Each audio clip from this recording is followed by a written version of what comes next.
Hey everyone, this is Sam with Thermal Magic, and we are back with an episode of Cube Class.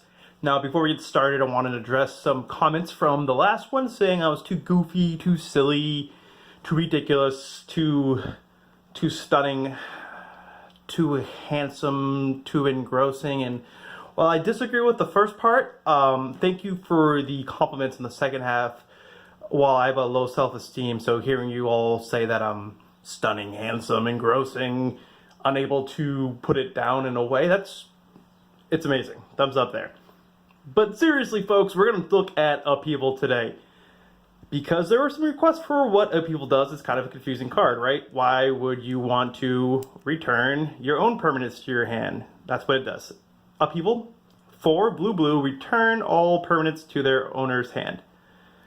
The first time I read this way back in the day, I was like, this card's garbage. Why would I ever want to do that? But it turns out that returning all your cards to your hand is really good.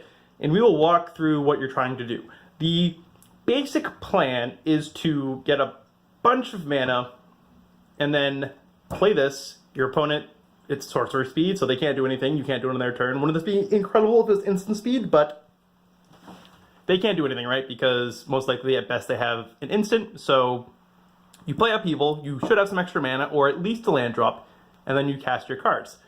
But let's take a look at how you can do these things. So, for example, we start out with the mana ramp. This is probably the most important part.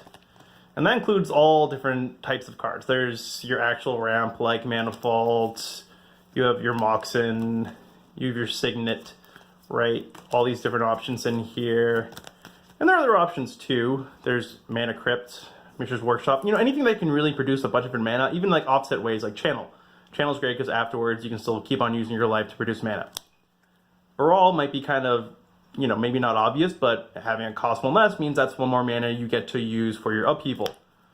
Dark Ritual, Mana Drain. It's great if you get to counter a big enough spell that makes the Upheaval cheaper or gives you extra mana to use.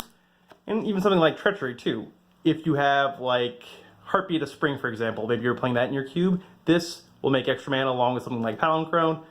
It's not always going to go there, but it's a blue card, so it might end up in the same deck anyways because it's just strong enough to do so. That's something to consider.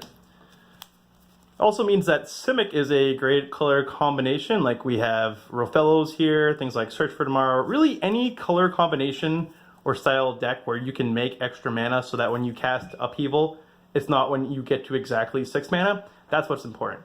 And that mana is included with that virtual land drop. You never just want to get to 6 mana and cast Upheaval. It's not great. You don't want your opponent to be the first one with things in play after you cast Upheaval. Because of that, your decks are often built around Upheaval, so you need ways to find your Upheaval, which means you need tutors. So blue-black, often a great color combination for that reason. These are probably the best tutors you can have access to. Maybe someone could argue for a different one, but I think these are probably objectively the best ones you can have in black, and this one in blue. It doesn't really matter too that you reveal it unless you're grabbing it way before you actually need it, because most of the time you're going to go get your Upheaval if you don't already have it with Mystical Tutor and then just play it the next turn. Then you have even sillier things, just like straight up card draw.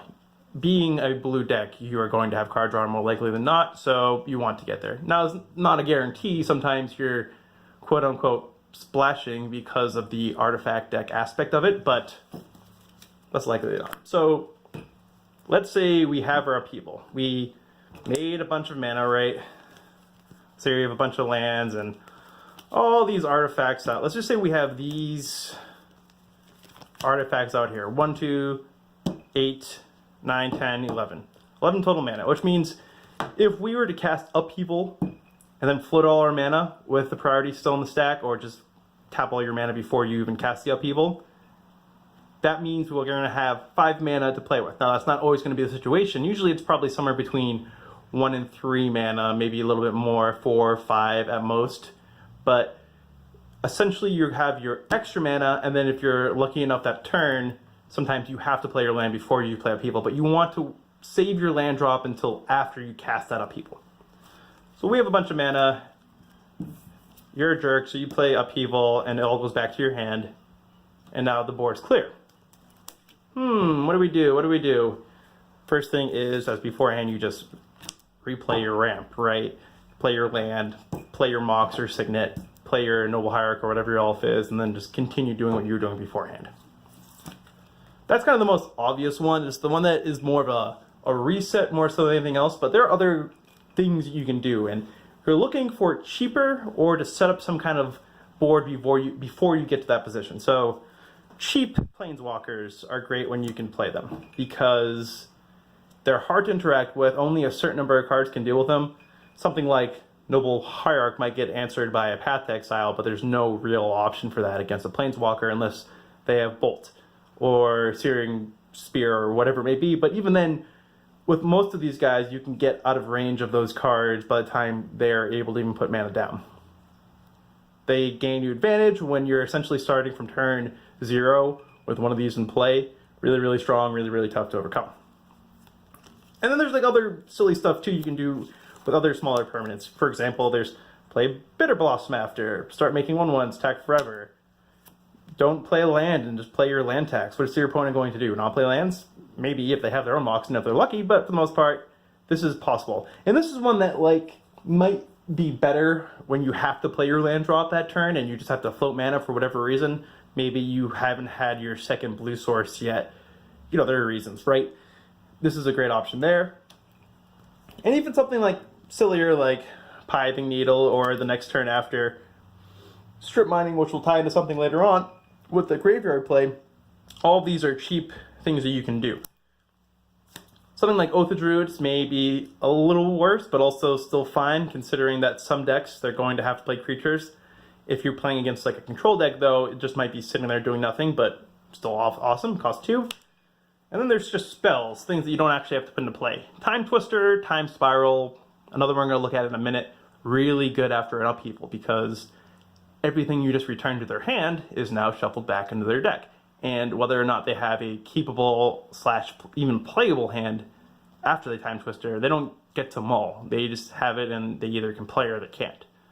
Putting that kind of pressure on them after you upheaval, really, really good.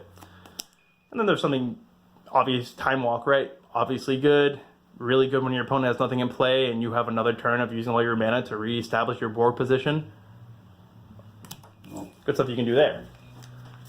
Also, if you already have a board position, and this is kind of a pro or a con too. So there's something like Reviarch or Thragtusk, which I didn't grab before I started doing this video, so I didn't really want to go through the box and find it again. Whoopsie daisy. But anything that has a when it leaves play trigger, good, because Upheaval will bounce it, there'll be nothing on the board, but the trigger will still hit the stack. Same with Thragtusk, except it's more of a guarantee and it's self-contained. And then on the opposite end of things, there's cards like Oblivion Ring and Journey to Nowhere. Pros and cons. You can draft these cards and use them as just like generically good cards and understand that you should be looking to play around these or play with these in mind. Like maybe keep the line of Oblivion Ringing your Jace before you upheaval it out of play so you get it, or Journey to Nowhereing a Grave Titan and then bringing that back into play. These are things you want to look for. And because you have to discard, because you're most likely going to have way extra cards in hand, you know, you have all the mana and all the lands that you had in play, there are things that you can do out of the graveyard as well. Animate Dead, reanimation spells are often cheap, often great for that reason. If you can somehow sneak attack earlier and then upheaval and put it into play, or play it in after, you can start training through it that way. And then there's the aforementioned Crucible and Ramunap Excavator. Both of these can return lands from your graveyard to play. Obviously going to be good. And then there's also Wheel of Fortune 2. And this one's awesome because they don't even get to choose what they keep. If you can just play this that turn, it's see you later everything else, and anything that wasn't there is their best bet. Some more Planeswalkers, don't know why I put those aside. In terms of other cheap hate cards that might be found in this deck, these are all cards you might see in here with it. Maybe you're not Braid so much, but Wildfire, you have a lot of artifact mana, you want to get to a lot, and then Wrath the board to a degree. And same with Armageddon and Bounce. Same kind of concepts, right? They attack mana bases, so does Upheaval to a degree. And while Braids does as well, it's a little too symmetrical for some decks, but it's something to consider. It's definitely an option. There's also some kind of cool other interactions, like, I don't know why this hasn't been there this whole time. There's the Delve cards. Upheaval will fuel your Delve, and then after you Upheaval, you'll have this plus almost the entire cost taken care of. And then finally, there's something like Greater Gargadon, which is one of those cards that either is loved or hated. And I really love it in this deck because what you can do is, before you bounce all those things back, you can just sack the Gargadon or sack them to Gargadon until he has 1. And then after, play your land or whatever may be, sacrifice that last counter. Now you have a 9/7 with haste. So hopefully that gave you a better idea of what is possible with Upheaval. Some of it may be obvious to some of you, and if so, good for you, dude. You know everything. Wow, must be nice. Must be nice. No, I'm just kidding. Thank you for watching. Thank you for being here. Thank you for you. Thank you. Okay, thanks guys.